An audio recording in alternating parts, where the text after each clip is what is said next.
And after weeks of chaos and Republican infighting, the U.S. House of Representatives is back to work with the new House Speaker. Louisiana Congressman Mike Johnson has been elected as the new House Speaker with 220 votes in the lower chamber of the U.S. Congress. Johnson is the fourth Grand Old Party lawmaker who contested for the post of Speaker after Kevin McCarthy was ousted on October 3rd. The bitter Republican battles round three Speaker options before Trump allies' stunning rise finally put an end to this entire crisis. However, now the House faces immediate challenges over tackling government spending and the escalating war between Israel and Hamas. And soon after being elected, House Speaker Mike Johnson has vowed to support Israel.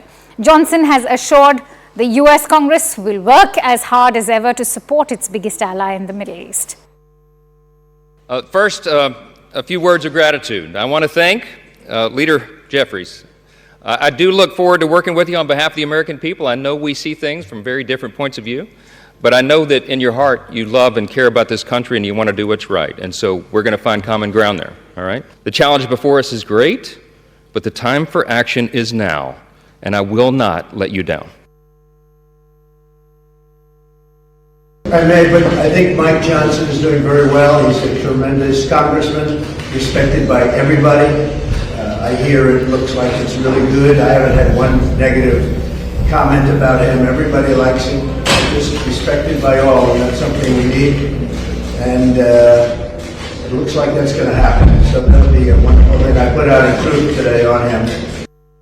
All right, so what will Mike Johnson's appointment mean, not just for the Republican Party, but also for the U.S. Congress? Let's try and find out. And for that, let me introduce my guest today. I'm joined in by Brian Metzger, who's the politics reporter at Insider. Thank you, Brian, for joining in. Now, before I delve deeper into this deeply evangelical views that he endorses, let me begin by the challenges ahead for Mike Johnson since he takes over as Speaker in a deeply depressed and divided U.S. House. Shed light on the challenges awaiting him.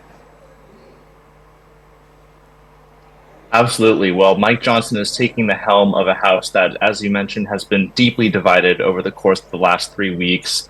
There's a lot of healing, I think, that needs to take place within the Republican conference, but there certainly won't be a lot of time for that because there's a lot of items on Congress's plate in the coming weeks. Government funding is set to run out on November 18th, and at that point, if lawmakers can't agree on a solution to fund the government will shut down, which would be a rather chaotic outcome and something that would have ricochet effects across the American economy. In addition to that, President Biden has requested supplemental funding for the government.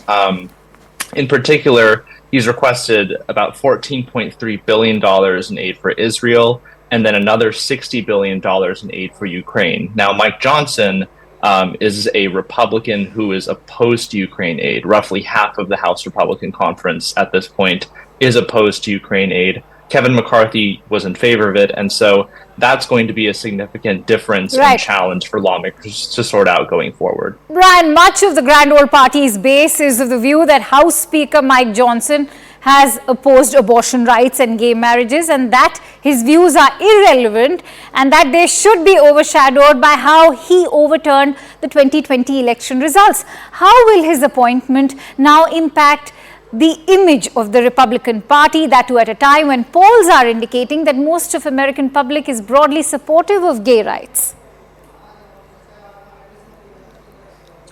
Well, Mike Johnson was never expected to become the Speaker. You know, he never chaired a committee. He was never a particularly prominent member of the House, not a name that most Americans could identify, certainly those that don't work in Congress. But yes, he's someone who comes from the evangelical wing of the Republican Party. He's a deeply religious conservative man, and his views on abortion and gay rights over time have largely aligned with that. You know, back in 2003, 2004, he wrote a number of op-eds in local Louisiana newspapers arguing for the criminalization of same-sex relations. And this is something that, you know, was, I think, even a bit out of the mainstream at the time and certainly is now.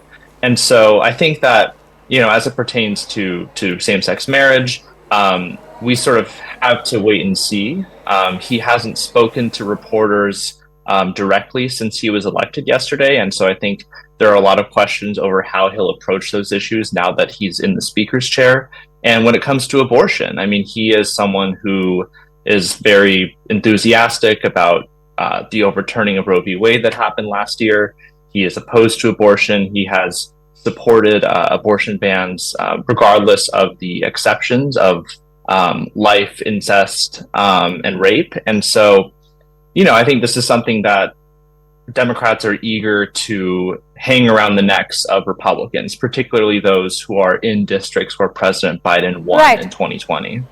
Many thanks to you, Brian Metzger. It was a pleasure to have you here on World 360. And with that, let me now shift focus over to China. In another massive change for China's government, China has replaced its Defense Minister, General Li Shangfu, who has been out of public view for almost 2 months now. And state media in China reported on Tuesday that no further information was given. Li Shangfu is the second senior Chinese official to disappear this year, following former Foreign Minister Qin Gang, who was removed from office in July this year with no explanation offered.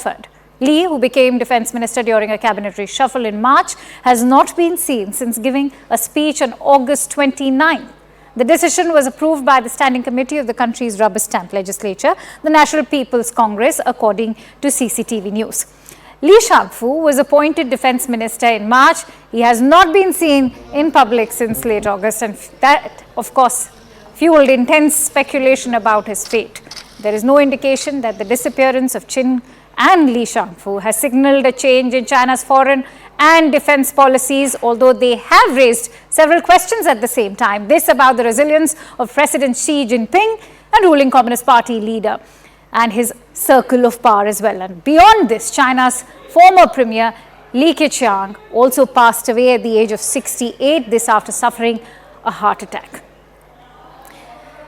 And with that, let me now shift focus over to the latest as far as the diplomatic standoff between India and Canada is concerned. In a measure that will provide some respite, India has resumed some visa services in Canada this week, dialing down the tensions.